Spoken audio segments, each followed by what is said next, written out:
Throughout my life, I have suffered. I have learned that just because I am a Christian and I have faith does not mean that I am free from the pain and suffering that comes in life. After losing several family members and friends last year, I went through grief and the entire grieving process. So I feel like I can relate quite well to what C.S. Lewis is writing about. In chapter 1 of A Grief Observed by C.S. Lewis, he discusses all of the mental and physical pain that comes along with grief. Lewis said, "Meanwhile, where is God? This is one of the most disquieting symptoms.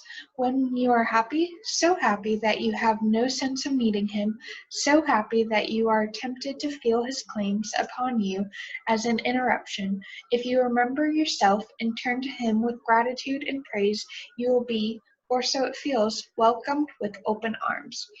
But go to Him when your need is desperate, when all other help is vain, and what do you find? A door slammed in your face, and a sound of bolting and double bolting on the inside.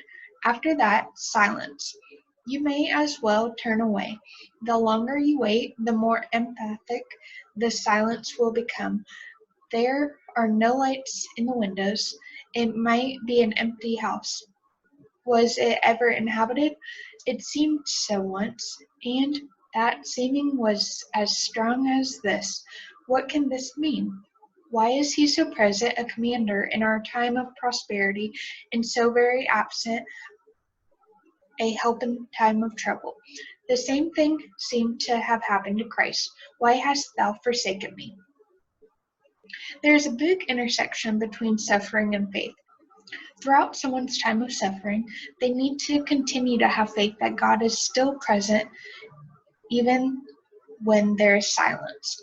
He is still there to walk with them and help them through the pain and the suffering.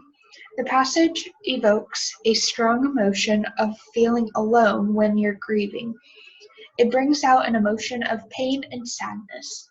It makes your stomach hurt at the thought. It takes you back to the time in your life when you can relate to exactly what Lewis is talking about and what he is going through. I can apply this passage to my practice because I work at two different Christian counseling centers for my internship.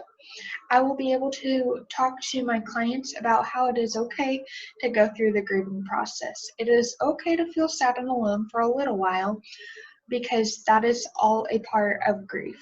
Even Jesus felt like God wasn't there for him and that he was alone while he was dying on the cross. However, it is important to remember that even when you are feeling all alone, God is still there in the silence and in the waiting.